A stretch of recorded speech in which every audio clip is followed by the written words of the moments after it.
Bonjour et bienvenue dans Enquête criminelle, le podcast. Je suis Jean-Marie Goy. Aujourd'hui, je vais vous raconter l'histoire d'un crime affreux. Le 2 juin 2018, Kevin Chavat, un lycéen de 17 ans, s'effondre dans un bois de Mourmelon-le-Grand, dans la Marne, après avoir reçu 34 coups de couteau. Mais alors, que s'est-il passé ? Avec moi, vous entendrez les voix d'Angélique et Brigitte Chavat, mère et grand-mère de Kevin, celles de ses amis, des avocats et des journalistes qui ont travaillé sur ce dossier. Bonne écoute. T'es trop beau. Merci. Voici Kevin Chavat. Sur ces images, il était âgé de 17 ans. Il était vraiment très drôle. Moi, il m'a toujours fait rire. Il était toujours dans l'autodérision. Plusieurs fois, il faisait des pas de danse au cours des soirées, c'était assez drôle.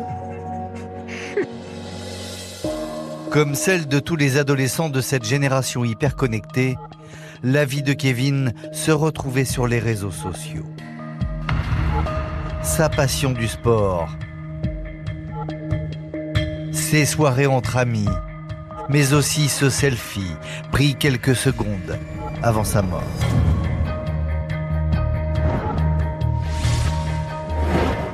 Kevin Chavat a reçu 34 coups de couteau. C'est un acharnement. Et chose insensée, cette violente agression est en fait un terrible assassinat. Kevin Chavat connaissait ses agresseurs. Des adolescents proches de lui, qui du haut de leurs 17 ans ont scellé un effroyable pacte. Et toutes les preuves de leur crime se trouvent cachées dans leur téléphone portable. On s'est tous fait manipuler. Fallait pas que ces deux gamins se rencontrent. Il était jaloux de Kevin. Elle est machiavélique. On sent aussi une certaine attirance pour la mort. C'est inhumain de faire ça. Le destin de Kevin Chavat bascule le samedi 2 juin 2018 à Mourmelon-le-Grand dans la Marne. Il est 15h30 lorsqu'Angélique, la mère de Kevin, apprend qu'une agression au couteau a eu lieu dans un parc près de chez elle. Mon instinct de maman a fait un tour de cerveau en 3 secondes. Angélique percute entre guillemets tout de suite parce qu'elle sait que son fils, Kevin, devait passer l'après-midi dans ce parc en compagnie d'une amie. Au même moment, Elisa Roussel, 17 ans, la meilleure amie de Kevin, remarque aux abords du parc un attroupement inhabituel. Je vois beaucoup de gendarmes. Je vois l'hélicoptère en dessus du parc. Je me dis, mais qu'est-ce qui se passe, quoi ? Elisa ne se doute pas une seule seconde que c'est Kevin qui a été agressé. De son côté, Angélique Chavat comprend que son instinct de maman ne l'a malheureusement pas trahi. Ils essayent de m'expliquer ce qui s'est passé, mais j'entends rien, je vois rien, j'entends rien. Mais certains mots sont... on a essayé de le réanimer pendant 1h30. On n'a pu rien faire. On est désolé, Madame Chavat, votre fils est décédé. Je vais directement vers Angélique. Et là, je comprends que c'est fini, que je viens de perdre mon meilleur ami. Sur place, une autre adolescente est elle aussi totalement dévastée. Il s'agit d'Océane, c'est avec elle que Kevin avait rendez-vous cet après-midi-là. Présente au moment de l'agression, elle a tout vu et elle va le raconter aux gendarmes.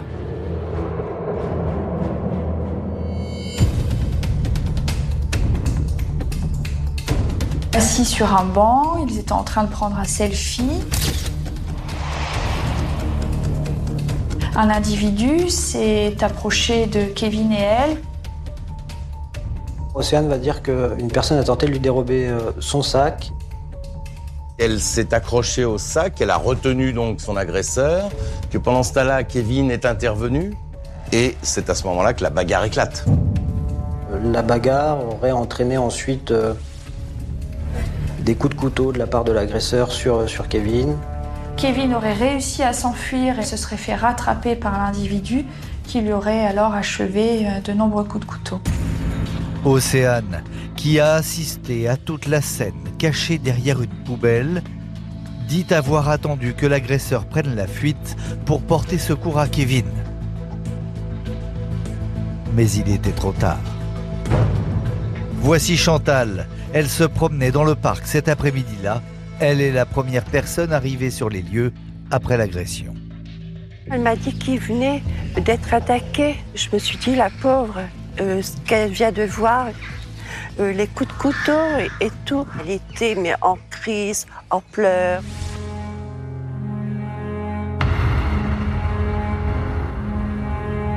Prévenus du drame, les amis d'Océane se précipitent pour la réconforter. On voulait s'occuper d'elle, enfin moi pour ma part en tout cas, c'était un sentiment de protection que j'avais envers elle. Elle nous a dit c'est de ma faute, qu'elle culpabilisait parce qu'elle était avec lui à ce moment-là et qu'elle a rien pu faire. C'était horrible pour elle, que ça avait été traumatisant et que voilà, elle aurait préféré mourir à sa place.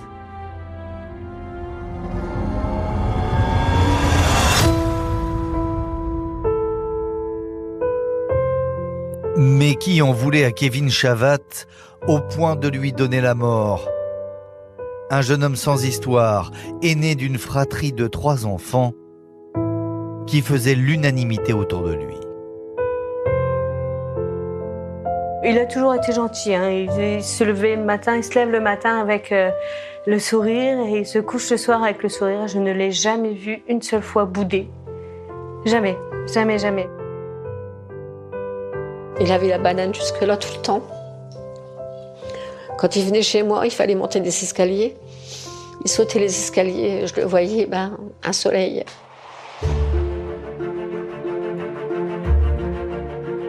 Kevin, il était souriant, il rigolait tout le temps, vraiment, c'était un bon public. Il savait motiver autour de lui. Quand il avait envie de faire la fête, il était là, quoi. Il avait l'admiration de tous, en fait. De partout, on n'entend jamais une critique. Et lui non plus. Lui, il n'a jamais critiqué qui que ce soit. En fait, je ne l'ai jamais entendu critiquer qui que ce soit.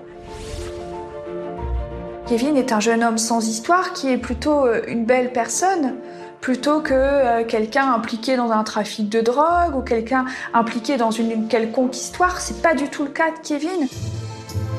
Face au profil irréprochable de cet adolescent, les enquêteurs peinent à comprendre les raisons de son meurtre. Mais Océane, témoin du drame, ne va pas tarder à les sortir de cette impasse en leur livrant un élément déterminant pour la suite.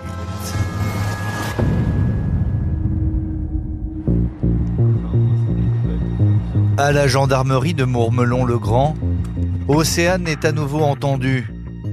Par chance, malgré la violence de l'attaque, l'adolescente de 17 ans a réussi à observer, jusque dans les moindres détails, l'agresseur de son ami, Kevin.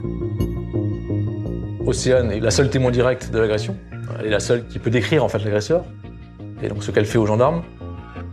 Et donc elle dresse un portrait robot quelques heures après l'agression. Elle va décrire un jeune homme très grand, 1m80, 1m90, baraqué, et elle va décrire une forte odeur de tabac. Elle dit qu'il s'agit d'un individu qui a la peau mate. Le gendarme qui dessine, en fait, selon ses instructions, lui demande de noter le portrait robot qu'il vient d'effectuer pour la ressemblance par rapport à son agresseur. Et Océane, elle lui donne la note de 17 sur 20. 17 sur 20, donc on est quasiment à la perfection en termes de ressemblance. Dans la petite ville de Mourmelon, le dispositif mis en place pour retrouver l'homme sur le portrait robot est impressionnant. Et pour cause. Dans le plus grand secret, les enquêteurs redoutent bien pire qu'une simple agression au couteau. On n'est pas n'importe où, on est à Mourmelon. C'est une ville de garnison qui abrite une des plus grandes casernes de France. Et il y a un nombre incroyable de militaires. Et d'ailleurs, Kevin est lui-même fils de militaire. Donc, effectivement, c'est une cible potentielle pour des terroristes. Il faut quand même savoir qu'on est en pleine période d'attentat et que finalement la description qui est faite oriente un petit peu les gendarmes peut-être, pourquoi pas, dans cette hypothèse d'un attentat. Pour retrouver cet individu dangereux, les enquêteurs peuvent compter sur le portrait robot établi par Océane. Mais pas seulement. Un indice précieux laissé par le meurtrier sur la scène de crime pourrait bien les aider. Les enquêteurs retrouvent des traces de sang dans le parc, à la sortie du parc. En réalité, l'agresseur aurait été blessé au cours de la rixe. Le sang de l'agresseur, il n'est pas fiché, mais ça indique qu'il est blessé. Kevin s'est défendu, ne s'est pas laissé faire. On sait qu'il a pu retourner l'arme à un moment donné contre son agresseur. Donc les gendarmes vont se rapprocher de tous les médecins, de tous les services d'urgence pour vérifier si quelqu'un ne s'est pas présenté en étant blessé par arme blanche. Et alors que le meurtrier est toujours recherché, c'est tout un village en deuil qui pleure Kevin, l'enfant martyr de Mourmelon.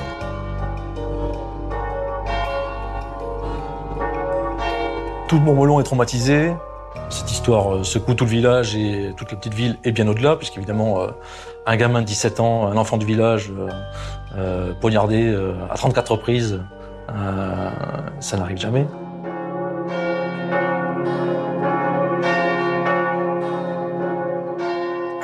C'est un truc inimaginable pour une maman. En fait, je peux pas imaginer aller choisir un cercueil à son fils.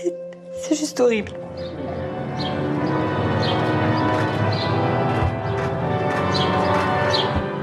On était vraiment dans un autre monde. Hein. C'est vraiment bon.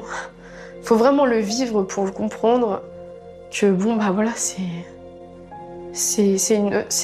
la mort, entre guillemets, et on n'avait jamais été confronté à ça. Des anonymes vêtus de blanc, fleurs à la main, venus se recueillir, déposer des fleurs devant le parc, là où a disparu, là où a été tué Kevin. Dans la petite ville de Garnison, habituée à la discrétion, les caméras se comptent ce jour-là par dizaines. Une médiatisation massive qui fait monter la pression d'un cran pour que les enquêteurs retrouvent le meurtrier de l'adolescent. Donc automatiquement, quand il y a 30 caméras de télévision à l'occasion d'un crime aussi terrible que celui-ci, ça met une pression folle. Et il faut trouver l'auteur. Alors que tout le monde pleure Kevin Chavat, personne n'imagine que son meurtrier se trouve en réalité tout proche.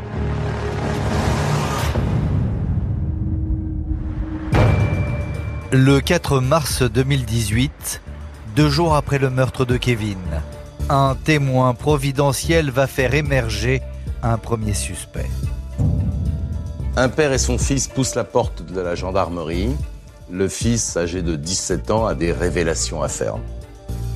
Ce jeune homme de 17 ans explique qu'il a dans sa classe un jeune de son âge. Ce jeune homme se prénomme Adrien.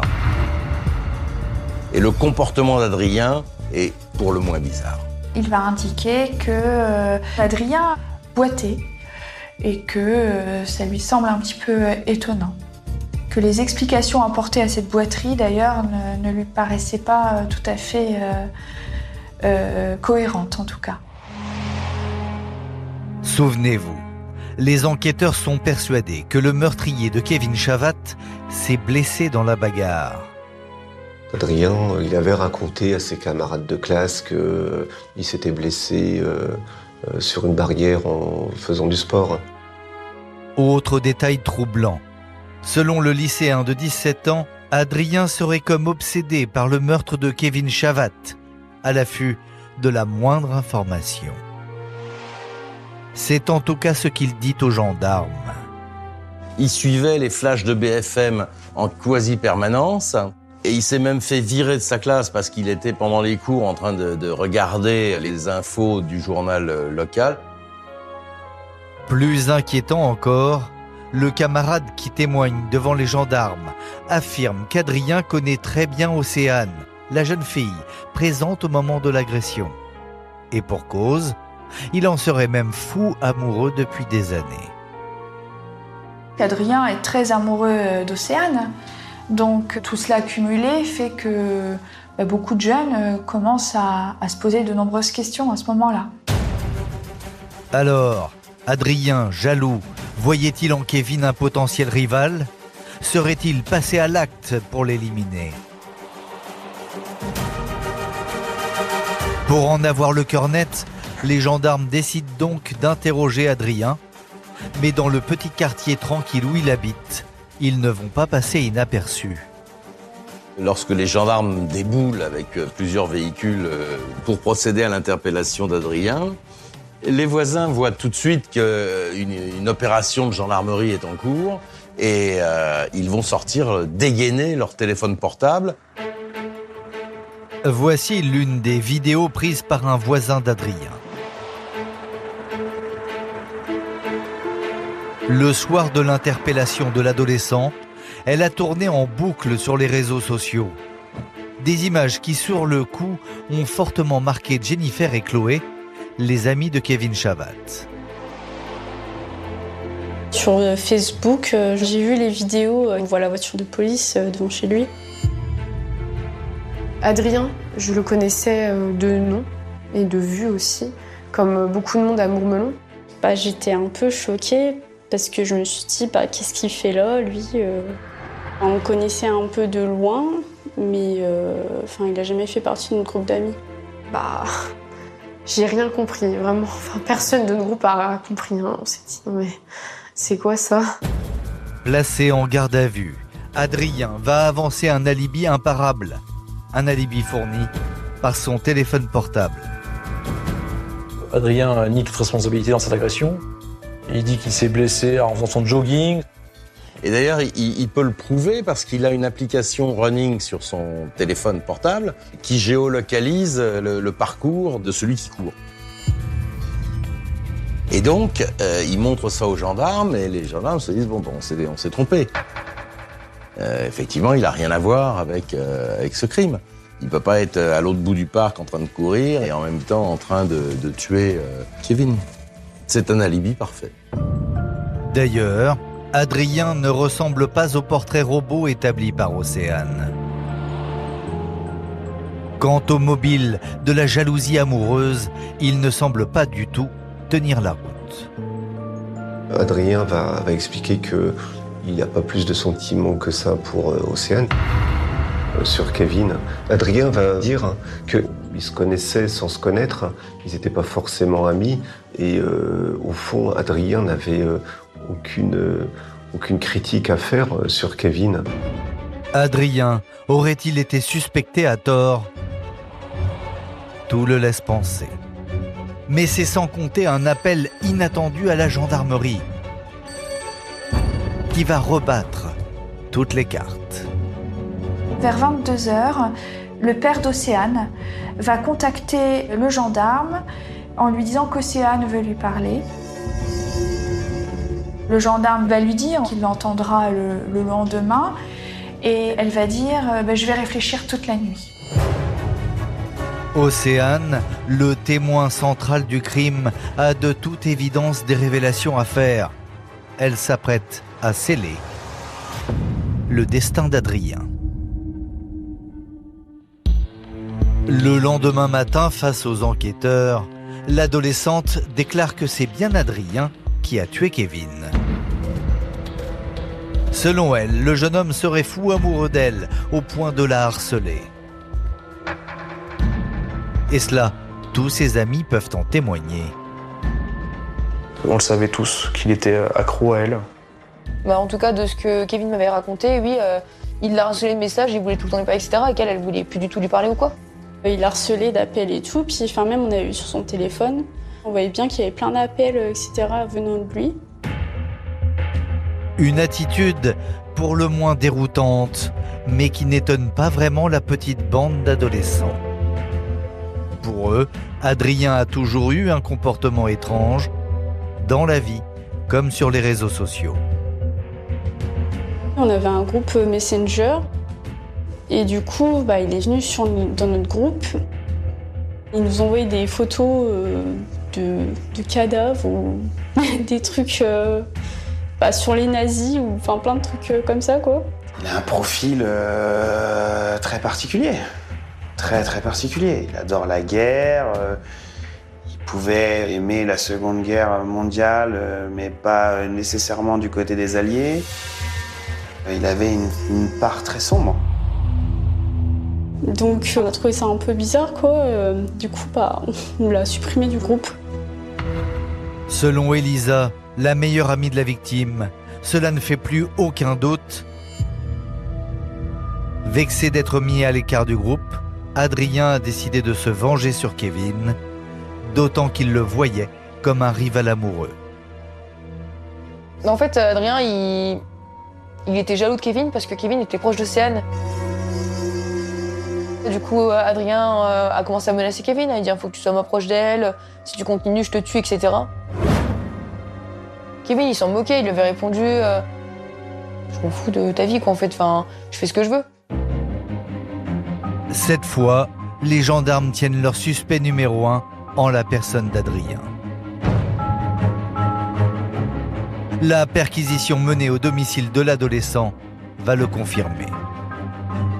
Les gendarmes retrouvent des vêtements ensanglantés, un legging de sport troué au niveau de la cuisse qui pourrait correspondre à une blessure pendant la bagarre, ce qui expliquerait donc la tache de sang qu'on retrouve sur la scène de crime. La perquisition au domicile d'Adrien ne laissera aucune place au doute. L'arme du crime sera découverte. C'est un couteau dont la lame fait 17 cm, qui porte des taches de sang, lequel sang sera analysé. Il s'avérera que c'est le sang de Kevin. Donc il n'y a pas beaucoup d'incertitude quant à son implication présumée dans le dossier à ce moment-là. On a un mobile, c'est la jalousie. On retrouve l'arme du crime. Je vais vous dire que c'est plié, quoi. Malgré tout, il reste un point à éclaircir. Une incohérence dans les déclarations d'Océane depuis le début de l'enquête. Puisqu'on sait qu'elle connaît Adrien, comment se fait-il qu'elle, elle ne l'ait pas dénoncé ou qu'elle ne l'ait pas reconnu? Océane explique qu'elle est tellement choquée par ce qu'elle voit qu'elle se dissocie mentalement, qu'elle est victime de dissociation mentale, alors où en fait on a l'impression de plus être là, quoi, d'être là sans être là. En tout cas, elle n'a plus conscience de ce qu'elle fait et qu'elle n'en a pas de souvenir a posteriori. C'est la raison pour laquelle elle n'aurait pas reconnu Adrien. Et comme elle s'est dissociée, elle n'a rien pu faire. À ce stade, aucune raison donc de douter de la parole d'Océane. Sauf qu'en réalité, l'adolescente de 17 ans, unanimement soutenue par ses proches, est en train de duper tout le monde.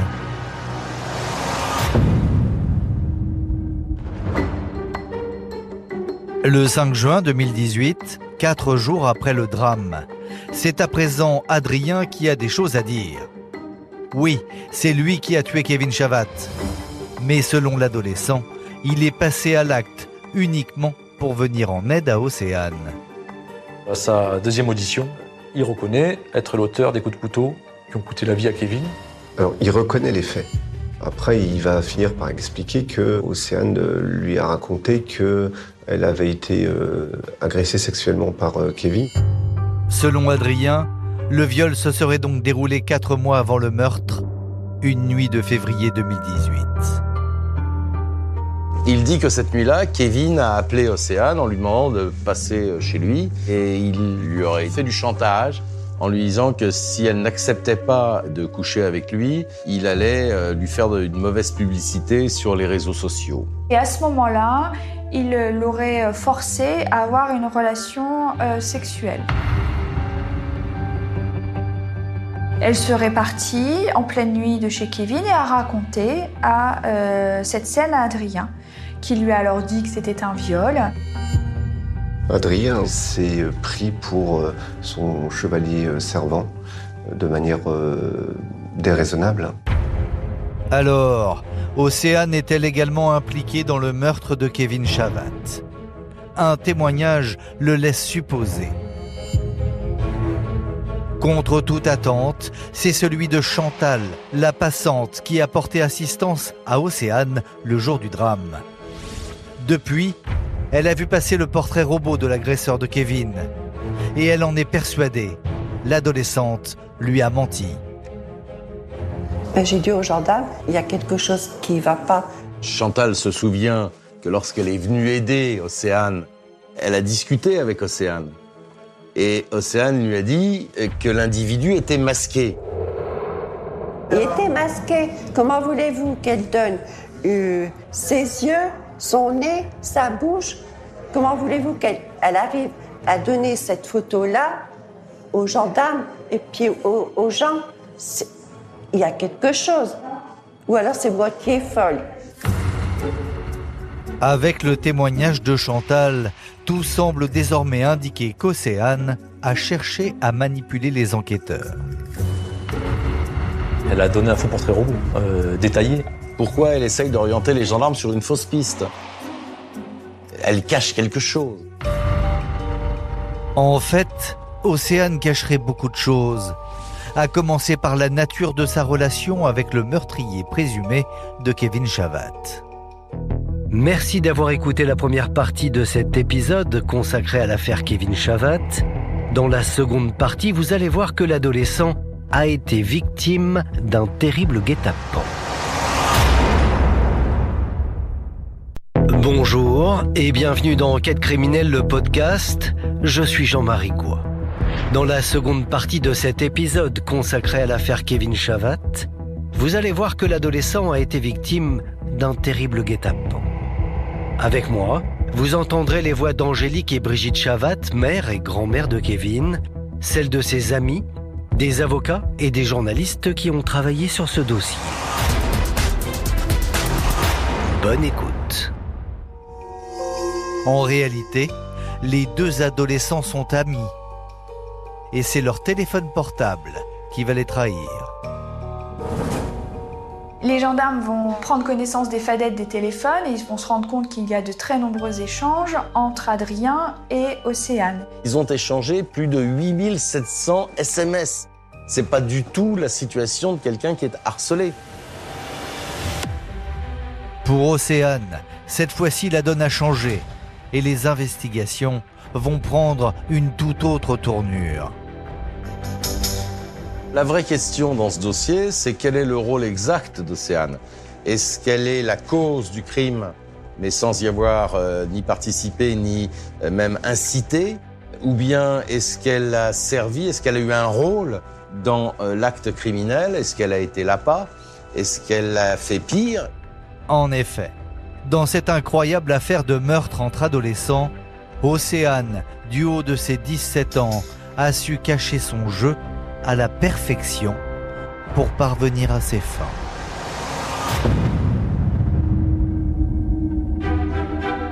L'entourage de Kevin apprend stupéfait les terribles accusations proférées par Océane. De l'avis de tous, ce n'est là encore que pure invention. Elle va dire que mon fils l'a violée. Et sur le coup, une colère immense, parce que tout ce qu'elle dit, c'est faux et archi faux, quoi. C'est impossible, je savais tout de suite que c'était un mensonge, que c'était faux et que jamais ils ont été la forcer ou quoi. Et à chaque fois qu'il y a eu quelque chose, c'était toujours elle qui venait vers lui. En réalité, Kevin est complètement amoureux d'Océane. Et cela depuis plus de 3 ans. Il en tombe amoureux rapidement, il nous en parle... il me parle souvent de cette Océane, Océane ceci, Océane cela. Kevin m'a dit qu'il avait des sentiments pour elle, que c'était pas juste comme ça l'histoire d'une amourette et que lui était vraiment, qu'il avait vraiment des sentiments forts pour elle. Et même si ensemble, ils enchaînent les flirts, Océane refuse que Kevin soit son petit ami officiel. Leur relation amoureuse est assez ambiguë puisqu'on sait que Océane ne souhaite pas être en couple. Mais en tout cas, elle ne supporte pas que Kevin lui échappe. Dès que Kevin se rapprochait d'une autre jeune fille, Océane arrivait tout aussitôt, reprenait contact pour que finalement Kevin retourne vers elle. Dans cette relation, Océane n'est pas très claire sur ses sentiments à l'égard de Kevin. Et pour cause, dans l'internat où est scolarisée l'adolescente, elle entretient une relation avec un autre garçon. Il s'agit de Thomas. J'étais son petit copain de l'internat, quoi. On se le disait souvent, je t'aime. On ne dit pas je t'aime à une personne qu'on n'aime pas ou qu'on n'est pas en couple. Elle était vraiment sincère avec moi. Vraiment, en tout cas, j'avais l'impression, moi. Océane avait parlé à Thomas de Kevin, mais en lui disant qu'il s'agissait simplement de son meilleur ami. Quant à Adrien, elle l'avait présenté comme un personnage dangereux dont elle avait peur. Elle disait que ce garçon l'a harcelée. Et par la suite, j'ai dit, mais si t'as vraiment des problèmes avec ce garçon, même moi je peux t'aider, je peux intervenir, vu que c'était ma copine. Du coup, je lui ai dit de ne plus l'approcher, de ne plus lui parler. Sauf que Thomas est loin du compte. Sa petite amie lui ment à lui aussi. L'enquête mettra à jour qu'au moment du drame, l'adolescente entretenait au moins 4 relations amoureuses secrètes, dont une avec Adrien. Les gendarmes découvrent dans l'ordinateur d'Adrien un fichier photo où il y a une 50aine de photos représentant Océane nue dans des positions plus ou moins équivoques. Une femme n'envoie pas une photo d'elle nue à un type avec lequel elle n'a pas une relation entre guillemets en bonne voie. Donc c'est qu'elle lui laissait imaginer qu'elle s'offrirait un jour à lui. En fait, c'est une volonté permanente, constante de plaire. Il faut absolument qu'elle soit au centre du monde. C'est elle qui écrit un petit peu comme ça le scénario du mode de fonctionnement avec ses petites amies. Et justement, en matière de scénario criminel, Océane semblait avoir depuis longtemps une idée très précise du sort qu'elle allait réserver à Kevin Chavat. Et pour atteindre son but, l'adolescente n'aurait pas hésité à manipuler Adrien.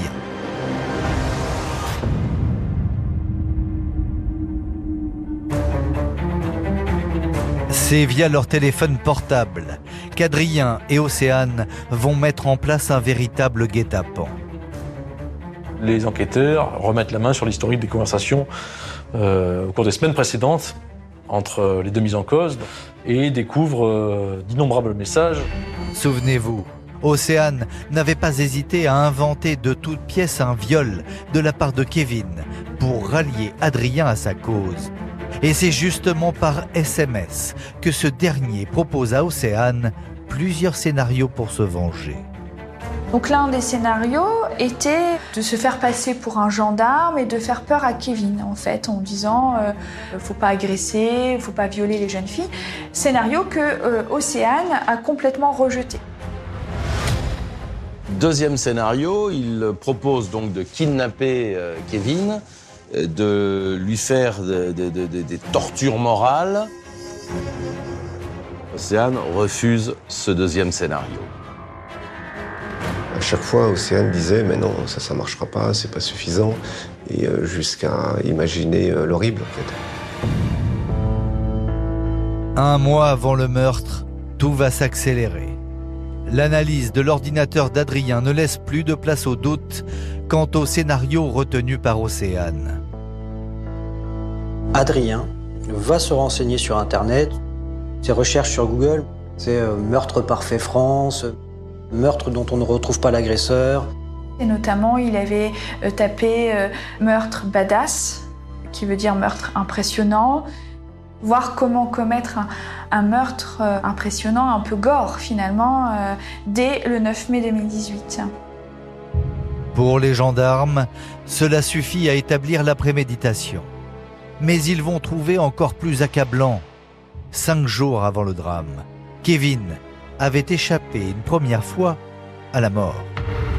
Il s'avère que le 28 mai, donc c'est le lundi avant le samedi où Kevin va décéder, il était prévu, semble-t-il, ce jour-là, par les deux mises en cause, de tuer Kevin. Le contenu des messages d'Adrien et Océane confirme que tout était prêt pour ce jour-là. Voici ces SMS. Ils sont glaçants.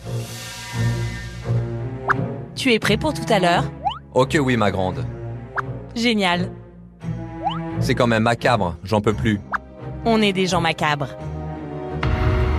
Ce scénario, ça a été que Adrien se rende au bus qu'empruntait Kevin et qu'il lui assène des coups de couteau. Et on voit ce jour-là de multiples échanges téléphoniques, notamment entre Océane et Kevin, où Océane va demander à Kevin à quelle heure il sort, etc. Tu quittes à quelle heure aujourd'hui? Je quitte à 15h et toi? Tu rentres direct à 15h. Mon bus est à 16h30, donc en attendant je vais traîner, oui. MDR.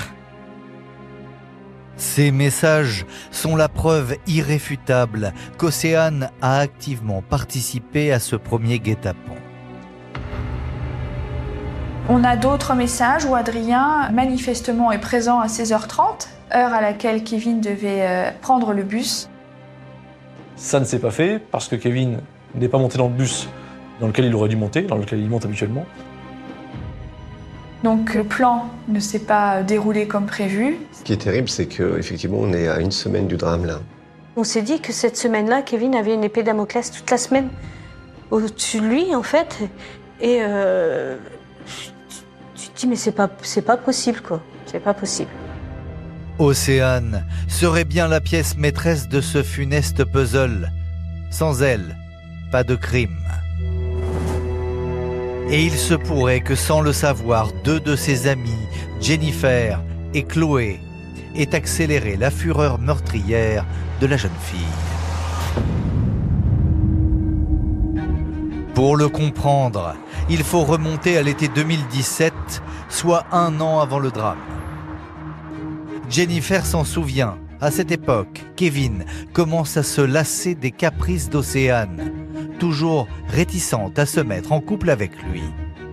Il me disait qu'il se parlait plus avec Océane, qu'il s'était détaché d'elle et qu'il voulait en fait tourner la page. Du coup, il voulait un peu refaire sa vie, quoi. Il voulait se trouver une autre copine. Et du coup, on s'est rapprochés à ce moment-là. Ce rapprochement avec Jennifer n'est pas du tout du goût d'Océane. Océane va tout faire pour le récupérer. Et là, elle va mettre, entre guillemets, elle va mettre le prix, parce qu'elle va offrir sa virginité à Kevin. Et non seulement elle lui offre sa virginité, mais en plus, elle s'arrange pour que Jennifer soit au courant.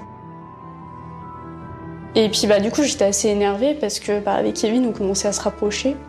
Le flirt avec Jennifer s'arrête net. Et Kevin nourrit à nouveau l'espoir de se mettre officiellement en couple avec Océane. Seulement les mois défilent et rien ne change. Face à cette volonté de ne pas être en couple, Kevin s'était de nouveau rapproché de Jennifer en février-mars 2018. Et manifestement, Océane ne l'a pas du tout supporté. À ce moment-là, on s'est dit que vraiment, on commençait à en avoir marre, quoi. Et même à Kevin, on a essayé de lui faire comprendre que qu'il fallait plus qu'il lui parle et tout. Je me rappelle, on a passé des soirées à lui expliquer que, vraiment, elle était toxique pour lui, qu'il fallait qu'il arrête, etc. Curieusement, février 2018, Kevin lui échappe. Kevin n'est plus sous son emprise. Et c'est à ce moment-là qu'elle va monter toute cette machine infernale pour l'éliminer purement et simplement. Un dernier événement va sceller le sort de Kevin Chavat. Nous sommes 1 mois avant le meurtre. À l'occasion d'une soirée, Océane se retrouve face à Kevin et ses amis. Et pour elle, les choses vont mal tourner. Océane veut attirer l'attention sur elle, ou plutôt elle veut attirer l'attention de Kevin sur elle. Et elle va être provocante avec un garçon, puis un autre garçon. Et donc ça a fait beaucoup de mal à Kevin, forcément, parce que voilà, c'était pas du tout discret, c'était un manque de respect aussi pour lui. Hein. Et il m'a dit, là, j'en peux plus. Chloé va décider d'agir, et cette fois-ci, régler ses comptes avec Océane. J'ai eu une discussion avec elle, et je lui ai dit, tu fais vraiment du mal à Kevin, là, nous on en a marre, ça nous travaillait tous. Et elle m'a dit, oui, elle m'a regardé dans les yeux, elle m'a dit, je te promets que je vais arrêter. Je me suis dit, d'accord, super, elle avait l'air d'être sincère, hein, sincèrement. En réalité, c'est sans doute ce soir-là qu'Océane sent qu'elle a définitivement perdu la partie. Kevin s'est détourné d'elle, tout comme ses amis. L'adolescente décide donc de passer à l'acte au plus vite. Une fois qu'elle aura trouvé son bras armé, en la personne d'Adrien. Un mois après cette soirée, le duo diabolique décide de passer à l'acte. Mais souvenez-vous, la première tentative de meurtre sur Kevin échouera. Alors, au lendemain de ce fiasco, Océane va tout faire pour ne plus rater sa cible. C'est à coup de messages et d'échanges vidéo sur un réseau social très prisé des ados qu'elle va remotiver Adrien. Ils se mettent d'accord sur le fait de ne communiquer finalement sur ça que par Snapchat. Snapchat, c'est un réseau social qui permet de communiquer, d'échanger, avec cette particularité que le contenu des conversations ou des vidéos s'efface automatiquement. Malheureusement pour Océane, Adrien a sauvegardé ces échanges et les gendarmes ont mis la main dessus. On y voit les deux adolescents mettre froidement en place leur scénario criminel. Et il y a une scène un peu surréaliste où ils sont chacun dans leur lieu de vie. Elle est à l'internat sur son lit et lui est chez lui devant sa table de cuisine. On a deux adolescents qui sont en train de manger des céréales et qui parlent de ce qui va se passer. C'est assez étrange vu de l'extérieur parce qu'ils sont en train de préparer l'irréparable, mais ils échangent comme s'ils parlaient de la pluie et du beau temps. Ils se mettent d'accord sur l'endroit, c'est-à-dire le parc du Bois des Sœurs. Ils se mettent également d'accord sur le banc du parc du Bois des Sœurs, qui est un banc un peu plus isolé que les autres. Ensuite, on croit comprendre que la date du samedi est proposée par Océane. Et pour être certaine que le plan va fonctionner, l'adolescente a pensé à tout, jusque dans les moindres détails. Océane va dire à Adrien, il faudra que tu me frappes pour que cela soit crédible. T'es mineur, il ne t'arrivera rien, et sinon, si tu te fais attraper, tu n'auras qu'à plaider la démence. Son attitude fait froid dans le dos. Elle est redoutable. Le samedi 2 juin 2018, le plan est en marche et rien ne fera reculer Adrien et Océane. À 15h pile, la jeune fille rejoint Kevin au parc du Bois des Sœurs et le conduit sur un banc à l'abri des regards. Et elle fait semblant d'être heureuse de le retrouver, alors qu'elle sait qu'elle l'emmène à l'abattoir. Et ils font même un selfie. Ce selfie, le voici. Ce sont les derniers instants de Kevin Chavat en vie. Ce qui est glaçant, c'est qu'elle fait un sourire radieux sur ce selfie. C'est là où ça questionne, c'est qu'elle sait que Kevin va mourir. Et pour autant, elle est resplendissante sur ce selfie. Quelques secondes plus tard, Adrien passe comme convenu à l'action, armé de son couteau. Ce qui est effroyable, terriblement glaçant. La photo est prise par le téléphone à 15h01. Elle est postée sur Snapchat à 15h05, 4 secondes avant qu'elle ne prévienne les secours. Cette photo permet donc de déterminer que le meurtre barbare de Kevin s'est déroulé en à peine 5 minutes. Pendant ces 5 minutes, elle sera à 50 mètres. Elle a son téléphone dans les mains. Elle aurait pu appeler les secours, appeler la police, ne serait-ce que dire à Adrien « Arrête !»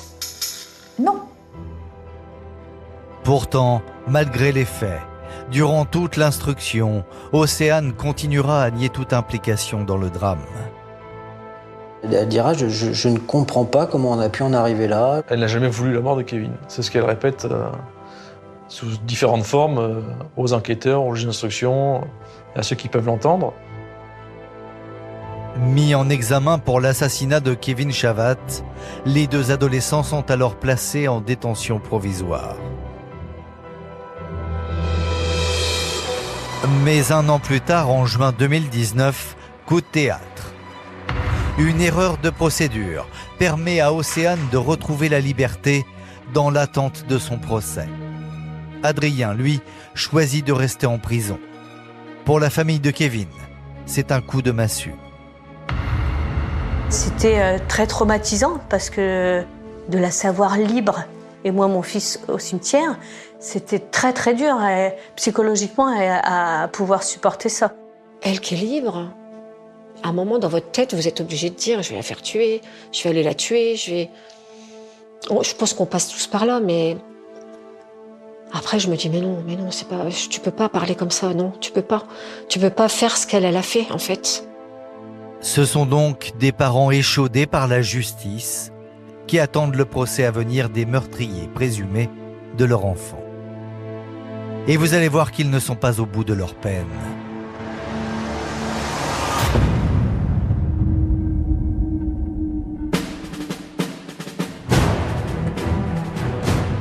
Le 26 janvier 2021, s'ouvre à la cour d'assises de Reims le procès très attendu d'Océane et Adrien, que la presse surnomme les amants diaboliques.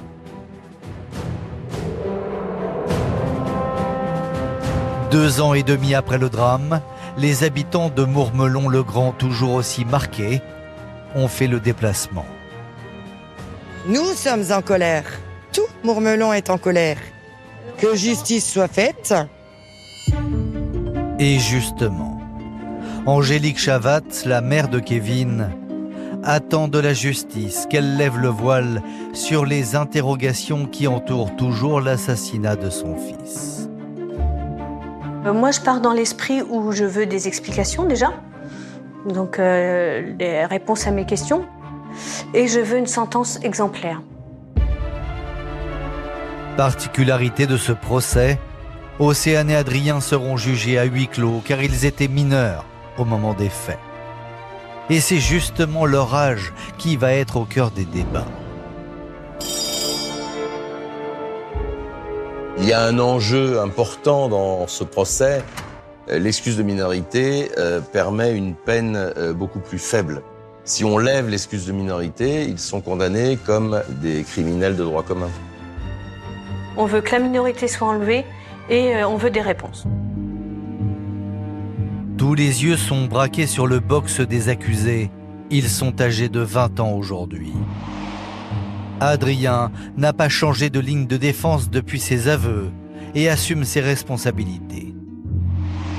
Et alors qu'Océane, elle, a toujours démenti son implication dans ce drame, la jeune femme fait volte-face.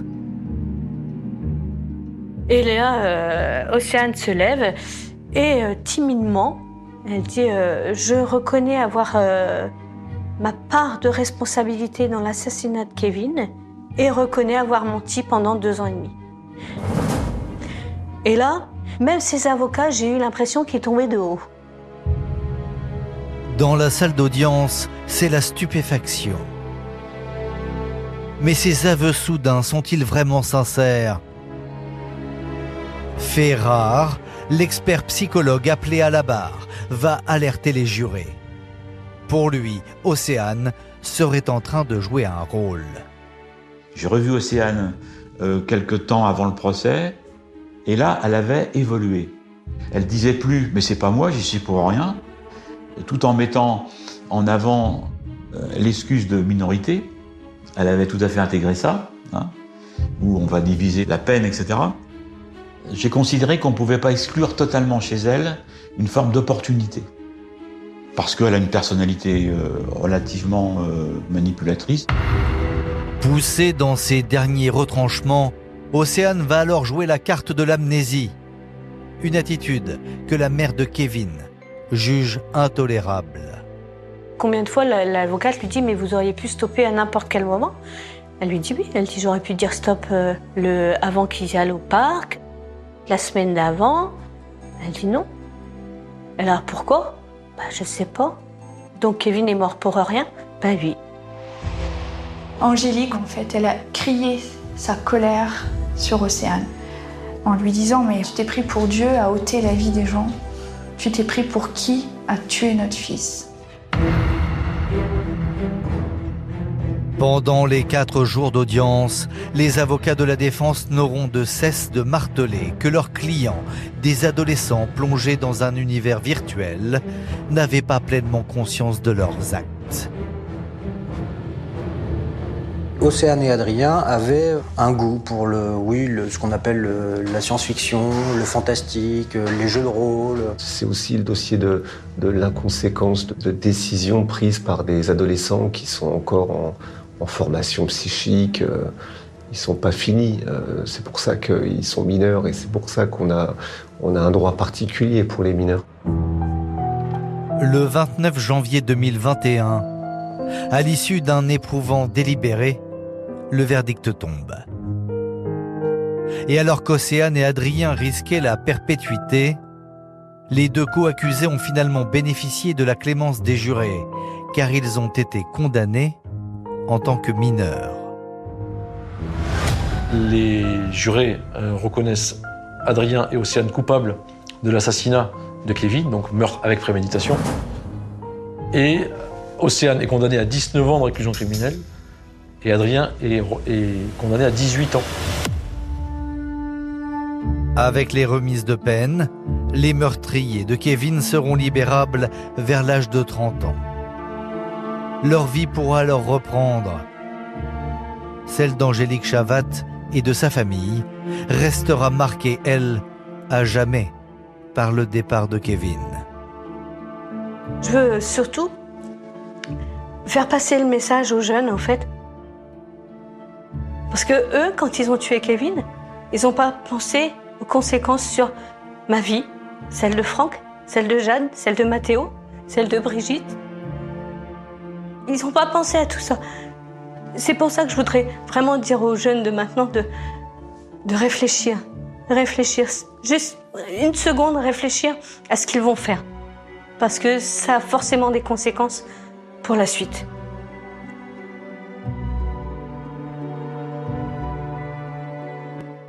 Merci d'avoir écouté la seconde partie de cet épisode consacré à l'affaire Kevin Chavat. N'hésitez pas à vous abonner à ce podcast afin de recevoir chaque semaine un nouvel épisode.